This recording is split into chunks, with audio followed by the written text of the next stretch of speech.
Welcome to Secret Story. My phone dinged. It was a text from my husband. I was washing dishes, so I let it go until I was done. I had finished making his favorite dinner, handmade Swedish meatballs with noodles and string beans. Today is the 13th anniversary of our first date. It was the first day of our wonderful life together, so we always celebrated the day each year. It was just the two of us, and the kids were sleeping over at my sister's. I decorated our bedroom with candles and incense. For tonight, I bought new silk sheets for the bed. Everything looked perfect. All I needed to do was prepare myself for Danny, and I had a couple of surprises for him. I will make it a fantastic night of love and passion for us. I finished washing the dishes, dried my hand, and picked up my phone. I was at the kitchen island, sipping my glass of red wine, and opened the text from Danny. Dan's text, "And I saw you this afternoon at lunch." I froze. My throat closed. I spit the wine in my mouth back into the glass. I gasped, "Oh my God." Dan's text, too, "I had to come home for some papers I left in my office. I called you to see if we could sneak in a little nooner on our special day, but the message went to voicemail. I decided I would surprise you, and it would be a lot more fun." I couldn't breathe, my whole body was shaking, and tears started rolling down my cheeks. Dan's text, 3. I pulled in the drive and saw a car I was unfamiliar with parking in front of the house. I thought nothing of it and slipped through the side door to surprise you. If I were lucky, you were taking a bath, and I could strip and slip in the tub with you. I took off my shoes and quietly tiptoed up the stairs. As I got to the top step, I heard you and knew I had hit the jackpot. I took off my clothes in the hallway and stood at the door. You must have closed it out of habit so the kids wouldn't hear you, but they were not home today. I dropped my head on my arms on the countertop and sobbed. I had made a colossal mistake, and Dan had caught me. Dan's text, for suddenly I remembered I only had a short time, so I slowly turned the knob and pushed the door open slightly to see you. I peeked inside. Shock cannot describe the feeling that overwhelmed me when I saw what was happening on the bed. With my hands shaking badly and my bile was rising, I dropped my phone on the counter and ran to the bathroom. I fell to my knees and vomited violently in the toilet. I emptied my stomach and continued to gag repeatedly, bringing only bile, when nothing was left. I looked to the side and saw the pile of dirty sheets lying on the floor. I broke down again, laying my head on my arms on the toilet rim, and sobbed uncontrollably. My body collapsed, and I slipped down to the cold tile floor, curling into a ball. I couldn't think. I shook as tears flooded down my cheeks, puddling on the floor. After a good while, I had no more tears to shed. I sat up and used the nasty sheets to dry the floor. I stood at the sink and washed up. I looked at myself in the mirror. I hated what I saw. How could I have done this to my family? Oh God, what had I done? I made a catastrophic mistake last week and again today, and it will cost me dearly. I only prayed I could make it right somehow, but there was no way. I walked back to the kitchen, looking at the clock. It was just after 3 in the afternoon, and Dan would be home a little early on this particular day, with a present and flowers to start the festivities. I shook my head and sat on a stool, not expecting that to happen now. I poured a fresh glass of wine and read the rest of Dan's text. Dan's text, 4, continued, I couldn't breathe, or I would have screamed at what I saw. I recoiled away, grabbed my clothes, dressed, and got the papers from my office, quickly leaving, so you never knew I was there. I got to my car down the street and sat there. I was trying to understand what I had just seen. Discovering my loving wife, the mother of my children, a woman. What made it even worse? My heart was pounding. I took a big gulp of wine and refilled my glass. I could finally breathe, and my brain cleared enough to realize my life and marriage to Dan were over. Dan's text, 5, and I will not be home tonight. I hope that you have enjoyed our special day. I believe from what I saw that you had a wonderfully afternoon. Unfortunately, I was not a participant and will never be again. It is clear that you have chosen to replace me, so I wish you too much happiness. I will contact my attorney, Stephen Rogers, tomorrow after I have recovered from the shock of what you have done to our family. He will contact you and serve you with divorce papers as soon as possible. I love you, Anne, with all my heart, but now I am in the way of your new love, so I will set you free. I want to make sure you are happy, so you and your new love may be together. Oh God, I screamed out loud, no, no, no, not divorce. It's not an affair. I don't love her, I love you. It only happened twice in the last week. It's nothing. And I will never see her again. Oh God, how stupid I was. No, no, Danny, no, oh God, no. I started to lose it. I had to talk to Dan.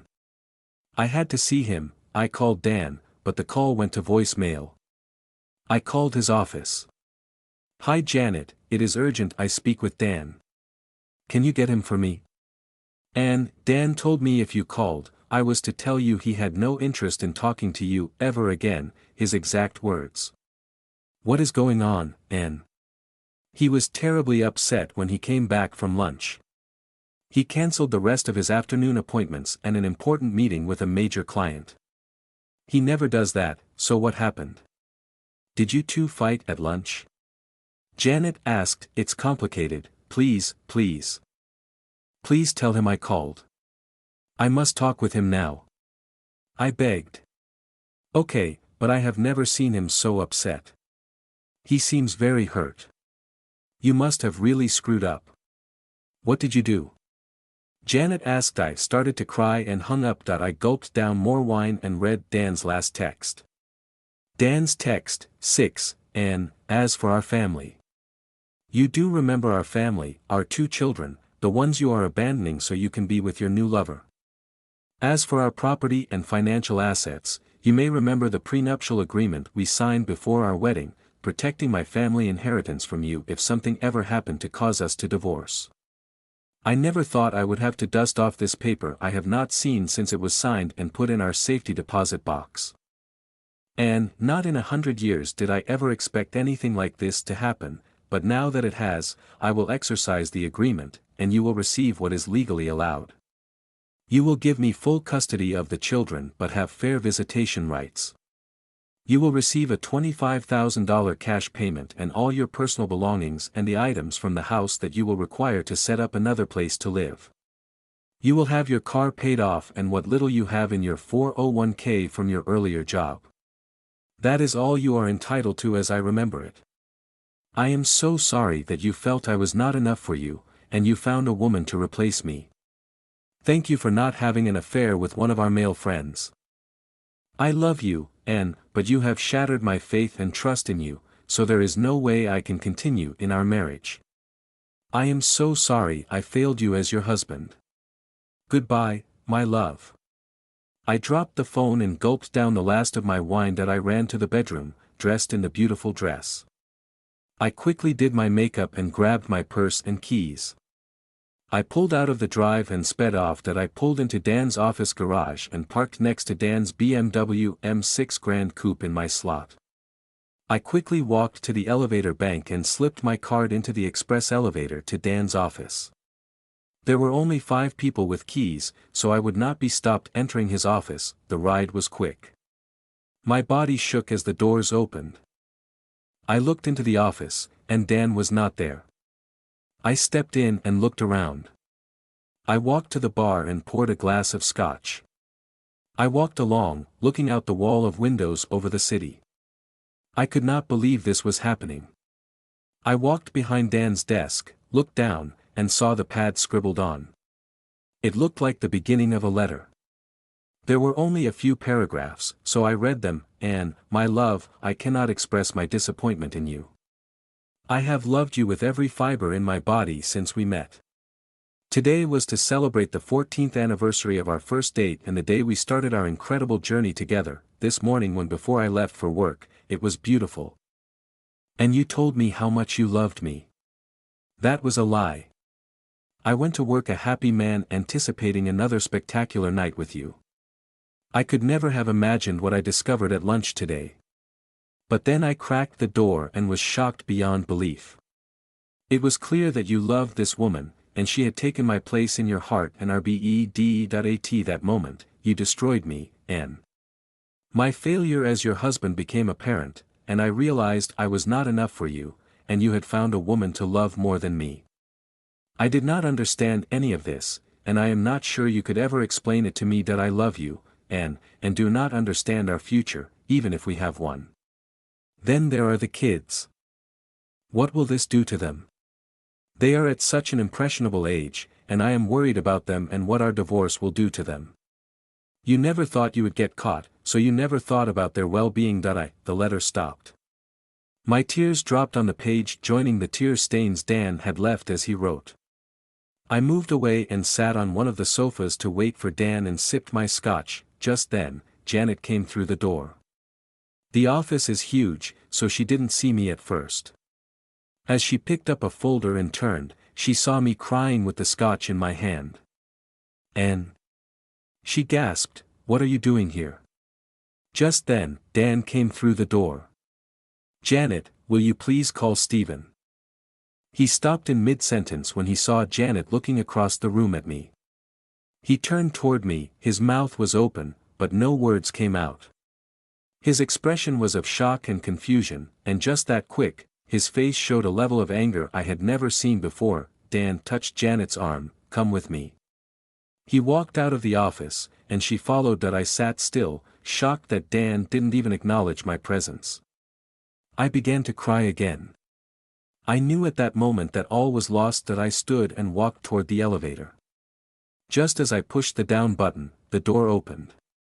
2 security officers were standing inside. I gasped, "Oh God, Dan, please." The tall officer said, "Please, ma'am, we need you to come with us." There was no need to make a scene, so I stepped into the elevator as the door closed. As we rode down in silence, the senior officer, with more stars on his collar, said, "Ma'am, I need to tell you, you will no longer have access to the building without an escort." I started to sob as we reached the parking garage. The elevator door opened, and they led me to my car. "Sorry, ma'am, please, I need your building and elevator access cards. Bryce here needs to remove your electronic parking pass." I reached into my purse, fished out the cards he wanted, then stepped back as Bryce scraped the electronic pass off my windshield. I was officially banished from my husband's business and from his life. Captain Raymond looked at me. "Sorry, ma'am. You can go now." I got in my Mercedes and, for the last time, pulled out of the garage. I drove around aimlessly for an hour. My mind was mush, and I could not focus on anything. My kids were at my sister's for the night. Oh God, my kids, what have I done? Tonight was supposed to be Dan and my special night, but now it was a total disaster. I pulled into a Starbucks to get a coffee. I sat in the corner booth and tried to gather my thoughts. I closed my eyes, trying not to cry, and let my mind wander back to when Danny and I first met. Tonight was supposed to be a celebration of that day 14 years ago. A joyful day that started a wonderful marriage and life together. Enhanced by our 2 beautiful children. I sipped my coffee, rolling the cup back and forth in my hands. I realized I was lost, floating in a sea of marital discourse with no lifeboat or preserver available. I started to cry softly. What can I do? I have no idea how to make this right. I looked up. Thank goodness no one heard me. Not wanting to embarrass myself, I quickly got up and left. I drove home to our big, beautiful house that Danny had worked so hard to build for us. It was the dream home we had always wanted and where we could raise our family and live our lives together. But now, it was empty and sad. As I walked inside, there was no joy, and the walls sang a sad tune, where there had always been joyful music before. I went to the bedroom to change. I stored the dress in a hanging bag, hopefully, to wear it for Dan on another day. I stood looking at the bed. The scene of the crime. How could Danny ever lay there again? I knew he wouldn't.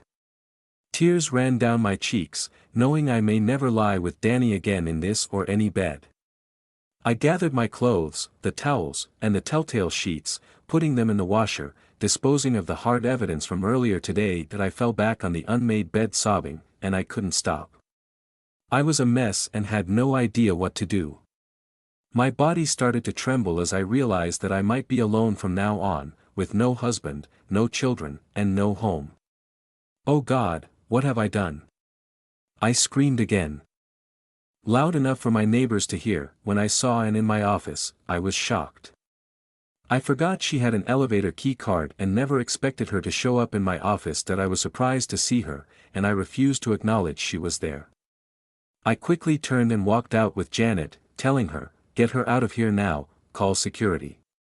I want her key card and parking garage sensor removed from her car." Janet grabbed my arm, squeezing it hard. "Stop, Dan. What is going on? Just do it. I am not in a mood to talk about it now." I pulled away and left, going down to the second floor. I looked out the window, seeing and escorted out of the private entrance to her car. I watched as she handed over the key card and as the security guy peeled off her parking sensor. Tears ran down my face as I watched her sobbing as she drove away. That I pulled myself together and went back to my office to get my things. I put the unfinished note in my briefcase and called Janet in. As she entered, she saw me packing up. "What are you doing?" "I am leaving for the day, don't call me. Clear my calendar for the next few days. Give anything urgent to Brad or Chester. Do not call me unless the building is on fire, understand? I will explain someday if I can ever figure it out. Wait, you can't just walk out and leave me hanging like this. I am your closest friend, your work wife. And we don't keep anything from each other. What is going on?" And looked like a ghost, which scared me to death. "Dan, what happened?" I knew Janet was confused, but no more than I was. She deserved an answer, and I am a pragmatic man, so I knew I had to tell her something. I pointed at a chair, and Janet sat, as did I. I am rarely at a loss for words, but at this moment, I was. My emotions were shattered, and my self-confidence was shaken. I was the CEO of a major company. I make tough decisions and deal with serious issues every day, but this was not something I ever thought I would have to deal with, ever. I looked at Janet and dropped my head in my hands. "Janet, Mayan cheated on me." "What? No way, and would never." "God, who? When? No, she couldn't have. Jesus Christ." Janet was shocked and babbling. "I caught her today. With a woman no less. Look, you know everything I know. I don't want to talk about it. I will figure it out. Then I'll try to explain it if I can. I need the Blake Street key. I will be staying there a few days." Janet sat stunned as she made a couple of notes. "Okay, what if Anne calls and you know she will? Be cordial, but tell her I am busy and can't be disturbed. Do not tell her I am not here or where I am staying. Also, call me on my private phone if anything comes up." I left the office, confused more than angry, trying to determine what had happened. How, and why. As I drove to Blake Street, my mind raced through my 14 years with Anne. I never considered that she would cheat on me during those years. We are a solid couple, honest and open with each other. Love was in the air every minute. At least, that is what I thought. The problem was that it was not the complete truth. That I parked in the garage, and I only had my briefcase as I walked inside. I have a private closet inside where I keep some clothes and personal items. You may ask why I have a private closet. There are times when I need a change of clothes and a shower. This place is much closer to work than our home. That we usually use the condominium for VIP guests of the company. But to be completely honest, I used it for intimate liaisons on 2 occasions 3 years ago, and neither of them was with my wife. Yes, sadly, I must admit, I cheated on Mayan twice over 1 week. It happened during the only lousy time Anne and I had in our marriage. Right after Anne's mother had passed away. Anne went into a deep depression for a year, and treatments didn't help her for a long time. It nearly destroyed us. Our life together during that year was almost unbearable. I suffered through it but only survived with Janet's help and loving affection. We only slept together 2 times, and each time was when I was at a breaking point, ready to leave Anne or do something to myself. But with Janet's help, I hung in there. And finally recovered, then realized what was happening to us and went full throttle to make things better, and she did. Until today, my times with Janet were beautiful. I loved each of them. They were therapeutic, helping me cope with an unbearable low point in my life. That is why we stopped. Once Anne was better, I could not be with Janet again. I loved Anne and only Janet, a single mom with 2 small children, had divorced her military husband 3 years before our time together. She was very loyal to me, and when I needed help, she was there. Janet is beautiful, and I appreciated her incredible body, worshipping her when we were together. I had never crossed the line before. But the night I had put Anne in the hospital for the 2nd, then the 3rd time, I was a total wreck, and Janet was there for me. Luckily, it was in the summer, and my parents had our kids for most of that time. Thank God they didn't see their mother as messed up as she was. Janet helped me through those rough days, so I decided we should innocently go to dinner after a long week as a thank you that I went to see Anne. She was ugly to me for having committed for 3 days a 2nd time, and it was an unpleasant visit. As you can imagine, I was distraught when I met Janet after, and after my rough visit, Janet calmed me down. She sat beside me and hugged me, making me feel appreciated. As the dinner went on, we shared an excellent bottle of Jordan Cabernet and talked about work and her kids. I loosened up somehow, and I even managed to laugh a little. As the dinner ended, Janet sat close to me, with her body pressed to my side. Then she leaned over, kissing me on the cheek. In months, I had not been intimate with Anne, so Janet's attention sent a slight thrill through me. Not since I met Janet until that night had I ever thought of her or any woman in that way. I was in uncharted territory for me. I looked at Janet, and they sparkled like Anne's eyes used to. I was drawn in by them and kissed her softly on the lips. We both instantly had a moment. I quickly paid the bill and stood up, pulling Janet along with me. It was a beautiful moment, and nothing else mattered, not Anne, not anything, just us at that moment. Janet looked into my eyes. What now? Blake Street. We ran to our cars, and 15 minutes later, we were inside Blake Street, for the next several hours. It was spectacular.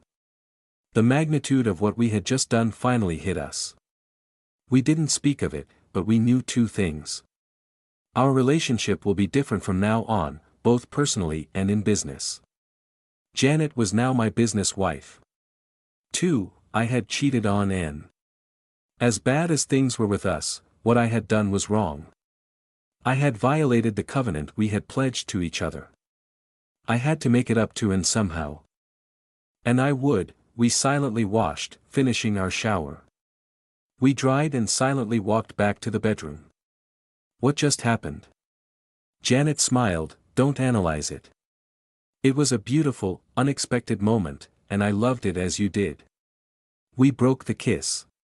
Janet looked me in the eyes, questioning. I knew what she needed to know.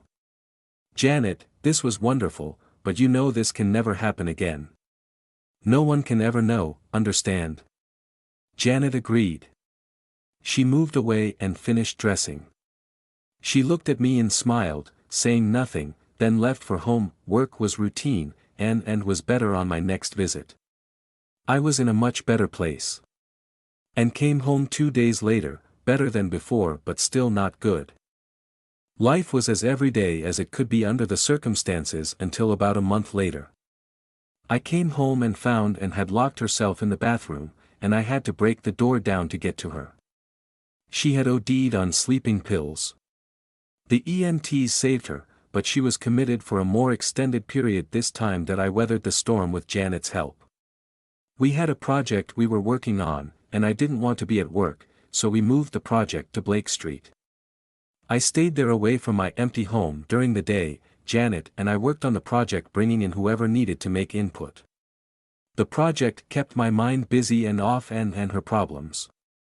We worked so well together that Janet and I accelerated the project and finished it a week early. I would see Anne daily. As time moved on, I saw progress every day. Another week or so, and then would be able to come home. As a reward for Janet's help on the project and her undying support, I had a private chef come in and cook us a gourmet French meal at Blake Street. The food was delicious, and the 2 bottles of Jordan Cabernet made for an excellent evening. Later, after a nice, warmed cognac on the patio under the starry night sky, I asked her, "Janet, will you please stay with me tonight? Tonight has been perfect, and I can only think of one thing that could make it better, making love to you one last time." Janet leaned over and kissed me. "We are breaking our agreement, but I have my sitter until the morning." I pulled her to me. We kissed passionately. I tipped him well, and he was happy. Janet led me to the bedroom. Not once that night did I think of Anne. It was all Janet. "I need this again, but we need to shower. I must get to the office, and you must see Anne. I'll be here at 6. Janet kissed me softly. "Dan, thank you for an unforgettable night." "No, Janet, thank you," I said before Janet left for work. I noted with her, "Nothing changes at work, no flirting, one eye, just business as usual." "Yes," agreed. I thought about Anne for the first time since I visited her yesterday. I knew that was wrong. All of what we had done was wrong. I went to see Anne later in the morning. She seemed better, so I was hopeful about her recovery. As we talked, Anne was finally beginning to understand why I had to put her in the hospital again, and she was okay with it. It was for her good and the good of our family. She had another week or so, then she would be home. She agreed to her treatment and the counseling, knowing it was for the best that I locked my guilt away, so she saw nothing but her loving husband, which I indeed was. Work was slightly strained, but all went well. But my mind was on getting Janet back in my bed tonight.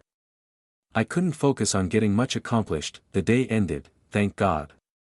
I went home, showered, and changed. I called my kids and talked with my mom, updating her on Anne. The call went well.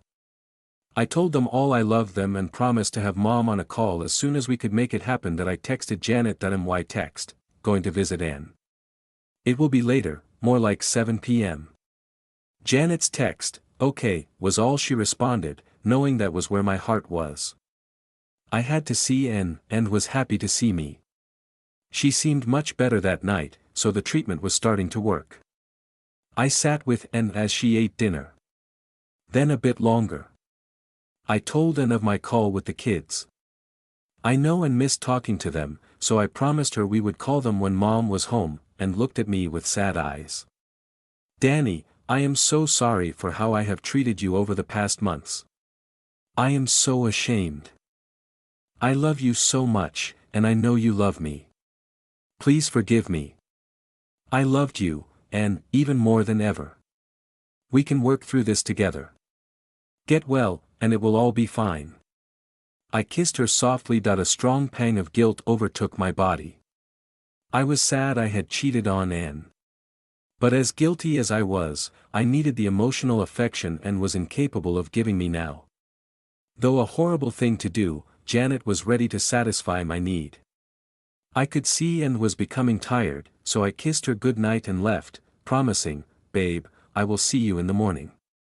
I messaged Janet my text, "On my way." I stopped at Peking Wall, a high-end Chinese restaurant I love, and picked up a variety of Chinese dishes. Egg rolls and dumplings for our feast. Before we got busy, Janet was waiting and pulled me into a passionate kiss when I arrived. She held me tight, confirming that we were doing this again. I uncorked a bottle of Ao Yun Shangri-La, an excellent Chinese red wine I knew Janet would love. We ate more, refueling. It was incredible. We lay resting. Janet fed me dumplings and red wine. Janet was staying the night, so there was no rush. I woke, a deep pang of guilt raced through me, causing me to stop for a minute as I thought, and loves that too. God, she was beautiful. Why any man that owned this would ever cheat on it, I could not understand. Then I thought of myself, asking the same question of and as my lover. Why? The thought saddened me. A feeling of guilt spread through me because of what we had done. I decided that this was the last time for Janet and me, and I would enjoy it. That I returned to the moment. Where are you, Dan? I looked into her eyes. I quickly got back in the game. Sorry, a thought hit me. The table was set, she covered her face with a pillow, trying not to alarm the neighbors, and jumped back in my head as guilt racked my mind once more. I looked down at Janet, and she saw the look in my eyes. After we rested, I had not given myself that pleasure. That I fought hard, but I knew it was unfair to Janet. We slept, and I woke up early, around 4:30 a.m. I dressed, set up the coffee maker, and wrote a note to Janet. I left my car and called Uber to take me home. That I felt cheap and disgusted at what I had done over the past 2 days as my beautiful wife lay sick, locked away in the hospital's mental ward. That I ate breakfast. I ordered flowers from an online florist to be delivered to my house. I sent a text to Janet, and it was business as usual again. My text: Janet, it was wonderful, thank you, but never again. It's back to business. Please read the note I wrote you, then destroy it. No evidence. I left for the hospital. I woke, and Dan was not in bed. I smelled coffee, so I thought he was in the kitchen. I walked to the kitchen. The light over the stove was on. The coffee was brewing, but there was no Dan. I saw a cup on the counter and a piece of paper folded underneath. I filled the cup, sat on an island stool, and opened the folded paper. Janet, these past several weeks have been hell, and I am not sure I could have made it through them without your being there for me. You are a wonderful woman in my heart, and, in another life, I could be happy being with you. I know what we did was wrong on so many levels, and there is no way to undo what we have done, but I would not do that even if I could. It was so loving and beautiful, but it can never happen again. That we are back to business as usual, and we will never mention what we have done again. Janet, you are an extraordinary person to me, my work wife, and I need you in that role. You know I love my wife with all my heart. I could never do anything to hurt her. What we have done would kill her if she knew. Someday when the right time comes, I will have to tell her about us. It will be in many years, but I will have to confess that it is just who I am. So, thank you, Janet, from my heart and every part of my body, for your support in every way. Many thanks, and with the fondest feelings. Dan. Tears ran down my cheeks as I read Dan's words. I love him but know that I can never have him. I was as close as I would ever be, and I could only be with him from now on as his muse and work wife. I decided I needed to make our separation now as quick and painless as possible. That I showered, dressed, and gathered my things. I walked into the kitchen fully dressed and all business. That I called Dan, and it went to voicemail. The message ended, and I left mine. Good morning, sir. I am leaving Blake Street now, and I will be in the office within the hour, so I will be available if there are things I need to do for you. I have read your note and agree. I burned it and ran the ashes through the disposal. From this moment on, it is business as usual. Thank you for the wonderful times together and for being the man you are. I hope and is better today. Tell her I said hello. I hung up as tears started to fall. I took a deep breath and gathered myself. I poured a travel cup of coffee and was off. Our affair was over, never to be repeated. My heart was sad. I loved Dan, but his heart was with N and always will be. Life goes on. I saw N twice a day for the next 10 days. Finally, she was released. Her progress was significant. She seemed back to normal, certainly in a much better place than she had been in a long time. I had hoped that she would make a full recovery. That I went to the hospital today, hoping this was finally the day I would be able to take her home. The doctor greeted me and gave me the good word that N could come home. I was so happy that I quickly texted Janet. My text, and is coming home today. Please order a lot of flowers for the house. Please go over and arrange them and light a few candles. I will be bringing in home after lunch today. You should not be there. I truly needed you, and you were there for me. I will never forget that. I wheeled into the SUV and helped her into the seat. She was so happy to leave the hospital she cried. I kissed her and buckled her in. I was so happy she was back with me on the way home that I told and that Janet had arranged all the flowers. And loved them and the scented candles Janet put out. It was a significant improvement over hospital smells. After kissing and holding me for a long time, the first thing was to call the kids. They had a happy talk, laughing and getting caught up on what they had been doing. I got on the other line, and we all had a lovely family chat. We made plans for my parents to bring the kids back in 3 weeks. That gave Anne and me enough time to get her completely well and back in the mainstream. Later we grilled a nice steak and baked potatoes with asparagus. We sat cuddling on the deck, drinking a good bottle of wine. Only 1 glass for Anne but several for me. I was fighting the guilty demon but couldn't do anything about it yet, after dinner, and was tired and wanted to go to bed. It was beautiful and long needed for both of us. Life moved back to normal over the next several weeks.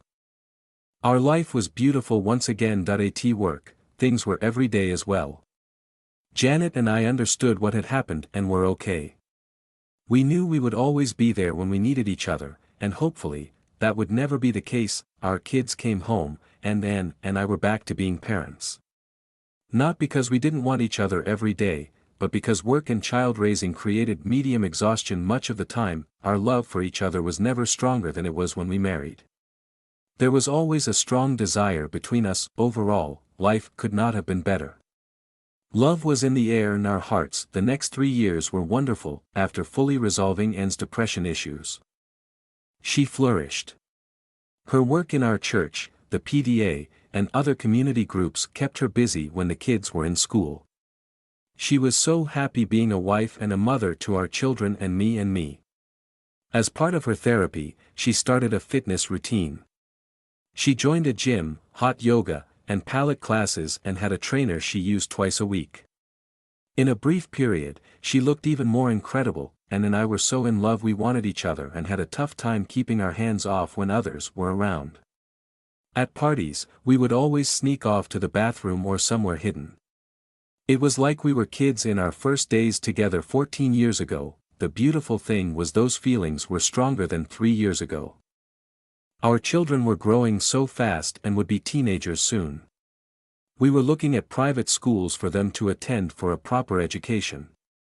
Most of the best schools were away from where we live and would require them to board. We were a close family, so this was a hard decision to make, but we finally decided that we would enter them in the Webb School near Nashville, Tennessee. When they reached 13, that we had 1 year until they would be off, and we would be empty nesters for the first time. We devoted our entire years to do as many family things as possible. Both boys needed to go to the same school. My business was growing, and Janet and I were still strictly business. Life could not have been better. Then today happened.